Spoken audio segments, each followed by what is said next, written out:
વાવેતર કરવા યોગ્ય 7 ક્ષેત્રો. 7 ક્ષેત્રની આવક અને સદવ્યયની વ્યવસ્થા દ્રવ્ય સપ્તતિકા નામના ગ્રંથમાં જણાવેલ છે. તેના આધારે જ કઈ રકમ કયા ખાતામાં લઈ જવી તેની વિચારણા અત્રે કરવામાં આવી છે. માઇન્ડને સ્વસ્થ કરીને જરા ધ્યાનથી સાંભળજો. જીન મૂર્તિ દ્રવ્ય આવક. જીન મૂર્તિના નિર્માણ માટે આવેલ દ્રવ્ય તથા માત્ર જીન પ્રતિમાજીની ભક્તિ માટે આવેલું દ્રવ્ય જીન મૂર્તિ દ્રવ્ય કહેવાય છે. સદુપયોગ. જીન મૂર્તિને ભરાવવા માટે, જીન મૂર્તિને લેપ કરાવવા, જીન મૂર્તિના ચક્ષુ, ટીકા, તિલક, આંગી બનાવવામાં, જીન મૂર્તિની અંગ રચનાદિ કરવામાં. બીજું, જીન મંદિર દ્રવ્ય આવક.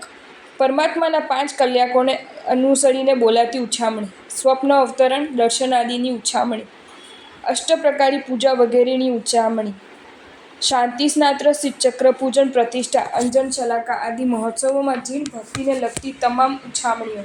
ઉદ્યાન પ્રવેશના નકરાની રકમ, ઉદ્યાન માળારોપણની ઉછામણી, તીર્થ માળારોપણની ઉછામણી, રથયાત્રાદિની ઉછામણી, ગૃહ પૂજનમાં તેમજ ગૌલીમાં આવેલી રકમ, દેવદ્રવ્યના મકાનો, ખેતરો, બગીચાઓ વગેરેની આવક તથા દેવદ્રવ્યના વ્યાજની આવક. મંદિરમાં પરમાત્માને ભેટ કરેલા છત્ર, ચામર, ભંડાર, ફર્નિચર આદિ આરતી, મંગળ દીવાની ઉછામણી થતા થાળીના પૈસા, પરમાત્માના ભંડારમાંથી નીકળતી તમામ રકમ. એનો સદુપયોગ જીન પ્રતિમાજી ભરાવવામાં તથા લેપ કરાવવામાં, જીન પ્રતિમાજીના આભૂષણો બનાવવામાં, સ્નાત્ર પૂજા માટે ત્રિગડુ વગેરે બનાવવામાં, જીન ભક્તિ માટે ઉપકરણો બનાવવામાં, જીન પ્રાસાદ નિર્માણ કરવામાં, જીન પ્રાસાદોનો જીર્ણોદ્ધાર કરવામાં, આક્રમણ સમયે જીન મૂર્તિ, જીન મંદિર આદિના રક્ષણમાં આપદ્ધર્મ સમજીને દેવદ્રવ્યની રકમ પરનો ટેક્સ વગેરે ભરવામાં. જ્ઞાન દ્રવ્ય, એની આવક. કલ્પસૂત્ર, બારસાસૂત્ર અન્ય કોઈ પણ સૂત્ર વહરાવવા, પૂજા કરવા અને વધાવવા નિમિત્તે બોલાયેલી ઉછામણી. 45 આગમના વરઘોડામાં આગમ માથે લેવાની બોલાયેલી ઉછામણી. જ્ઞાન પંચમીના દિવસે જ્ઞાન સમક્ષ ચડાવેલ ફળ, નૈવેદ્ય, રૂપાણાનું, કાગળ, કલમ, પોથી આદિ. જ્ઞાન ભંડારના પુસ્તકો વાંચવા માટે શ્રાવક ભરેલા નકરાની રકમ.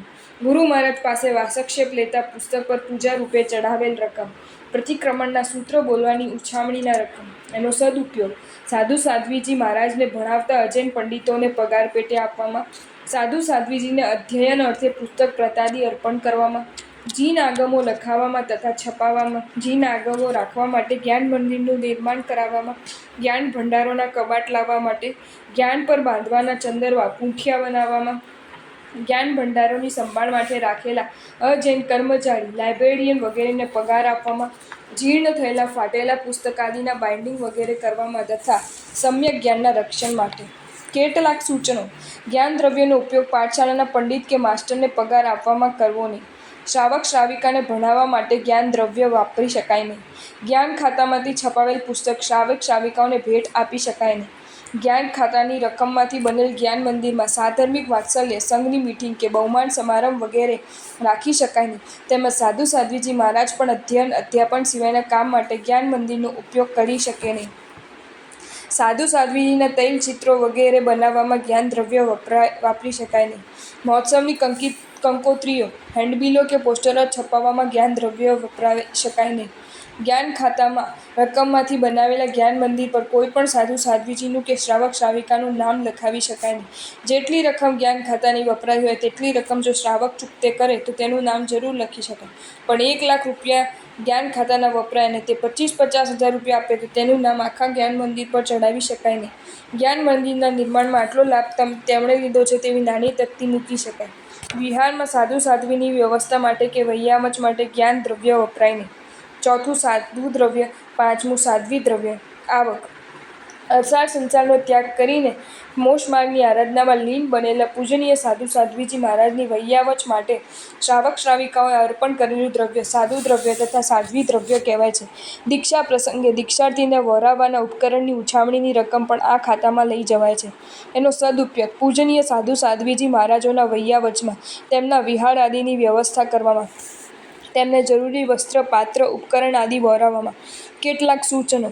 વિહાર માર્ગમાં સાધુ સાધ્વીજીને ગોચરી, પાણી વગેરે વહોરાવવા માટે બસ વગેરેમાં જવા આવવાનું ભાડું શ્રાવકને વૈયાવચ ખાતામાંથી ખપી શકે નહીં.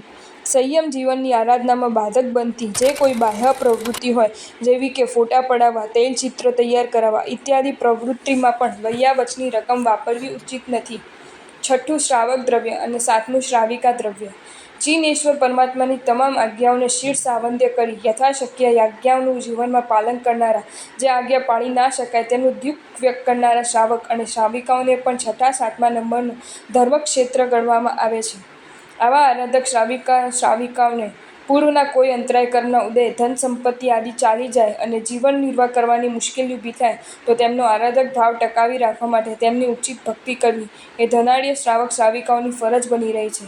શ્રાવક શ્રાવિકાની ભક્તિ માટે કોઈએ ભેટ કરેલી વગેરે રકમ આ ક્ષેત્રમાં વાપરી શકાય.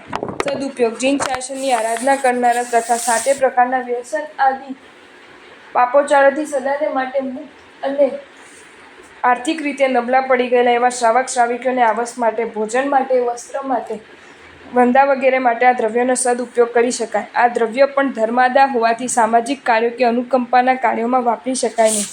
કેટલાક સૂચનો: આ 7 ખાતાઓ નીચે ઉપરથી એક-એકથી વધુ પવિત્ર અને શ્રેષ્ઠ હોવાથી ઉપરના ખાતાની રકમ નીચેના ખાતામાં ક્યારેય લઈ જઈ શકાય નહીં.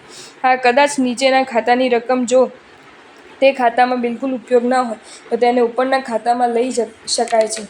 બીજા કેટલાક ખાતાઓ: સાધારણ ખાતું: આ ખાતું એટલે જનરલ ખાતું છે. આ ખાતામાંથી 7 ક્ષેત્રમાં ધન વાપરી શકાય છે. બીજા ખાતાઓની અપેક્ષાએ આ ખાતું લગભગ હંમેશા નબળું પડતું હોય છે, હંમેશા ખોટમાં ચાલતું હોય છે.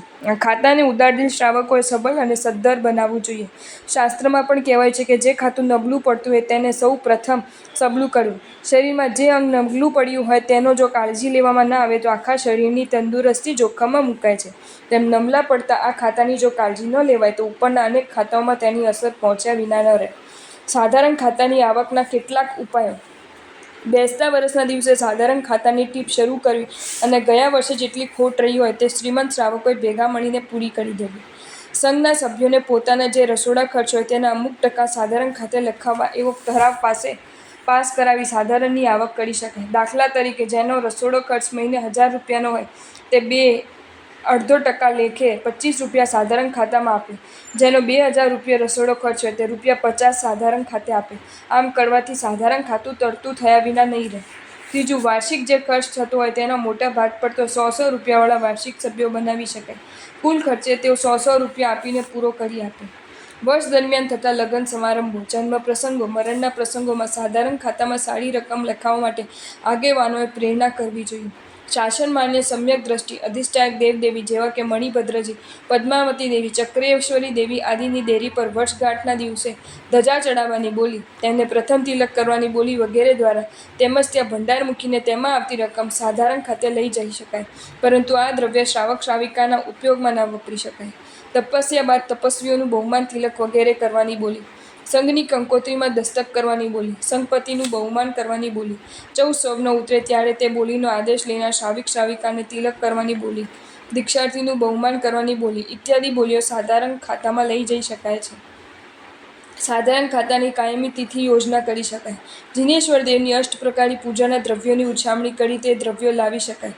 એક માસનો સાધારણ ખર્ચનો લાભ લેવા માટે કારતક માગશર આદિ એક માસની ઉછામણી કરી 12 પુણ્યવાનોને 12 માસનો લાભ આપી શકાય. સાધારણ દ્રવ્યોનો સદુપયોગ: જીણ મંદિરમાં અષ્ટપ્રકારની પૂજાની સામગ્રી તેમજ ઉપકરણ આદિ ખરીદવામાં, પેઢીનો નોકરો વગેરેને વેતન આપવામાં, ઉપાશ્રયના રંગો રોગાન આદિ કરવામાં આગળ જણાવેલ 7 ખાતાઓમાં આ દ્રવ્યો વાપરી શકાય છે. અનુકંપા ખાતું: જીનેશ્વર દેવે ફરમાવેલા 5 પ્રકારના દાનમાં અનુકંપા દાનનો પણ સમાવેશ થાય છે. અંધ, અપંગ, દીન દુઃખી, અનાથ, અસહાય માણસોને વસ્ત્ર, અન્ન, ઔષધ આપવા માટે ભેગું કરેલું ફંડ તે અનુકંપા દ્રવ્ય કહેવાય. તે ઉપરના કાર્યોમાં વાપરી શકાય છે. જીવદયા ખાતું: માત્ર તિર્યંચ ગતિના પશુ પક્ષી આદિ જીવોના રક્ષણ માટે તથા પોષણ માટે ભેગે કરેલું દ્રવ્ય જીવદયા દ્રવ્ય કહેવાય છે. આ ધનનો ઉપયોગ તે જીવોને કતલખાનેથી છોડાવવામાં, પાંજરેથી મુક્ત કરાવવામાં, પાંજરાપોળોમાં તેમના રક્ષણ પોષણ આદિ માટે વાપરી શકાય છે. જીવદયાના પૈસા બોલનારે રકમ તરત પહોંચતી કરવી જોઈએ. જીવદયાના પૈસા પેઢી પર આવી ગયા બાદ રાખી શકાય નહીં. તરત જ જીવદયાના કાર્યો માટે મોકલી આપવા જોઈએ. અન્યથા છતે પૈસે જીવો રીબાય, કપાય તેનો દોષ લાગે. આ દ્રવ્યને બીજા કોઈ ખાતામાં વાપરી શકાય નહીં. દેવ મંદિરમાં પણ આ દ્રવ્ય ન વપરાય. ચોથું, આયંબિલ ખાતું: આયંબિલ કરનારા તપસ્વીઓને ભક્તિરૂપે આપેલું દ્રવ્ય આયંબિલની રસોઈ વગેરે બનાવવામાં તેમજ આયંબિલના તપસ્વીઓને યોગ્ય વ્યવસ્થા માટે વાપરી શકાય છે. આ દ્રવ્યમાં જો વધારો હોય તો અન્ય ગામના આયંબિલ ખાતામાં તે દ્રવ્ય આપી શકાય છે. જો તમને આ વિડીયો ગમ્યો હોય તો આ વિડીયોને લાઇક કરો અને શેર કરો અને આવા જ નવા વિડીયો જોવા માટે જૈન ફેક્ટ્સ એન્ડ સ્ટોરીઝની ચેનલને સબસ્ક્રાઈબ કરો.